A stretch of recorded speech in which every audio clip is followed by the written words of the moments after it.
នេះគឺជាឧបករណ៍សម្អាតធូលីខ្នាតតូចដែលមានពីរមុខងារក្នុងម៉ាស៊ីនតែមួយបឺតនិងផ្លុំបងប្អូនអាចយកទៅសម្អាតក្នុងរថយន្តនិងកន្លែងដែលមានក្រឡុករលាតតូចៗតាមតម្រូវការរបស់បងប្អូន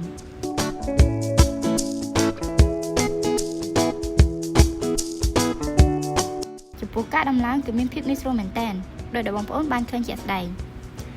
មួយទៀតបងប្អូនម៉ាស៊ីននេះគឺអាចប្រើប្រាស់អគ្គិសនីដោយសាកថ្មជាប្រភេទខ្សែ Type C ទៀតផងភ្ជាប់ម៉ាស៊ីនបូមធូលីបានស្អាតល្អនិងងាយស្រួលប្រើប្រាស់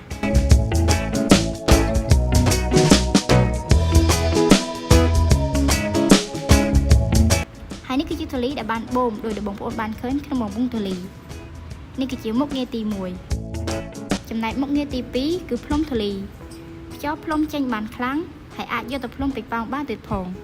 ចឹងបើបងប្អូនមានចំណាប់អារម្មណ៍អាចតាក់ទងមកកាន់ Page NTX Mall និងលេខទូរស័ព្ទដែលមានលើអេក្រង់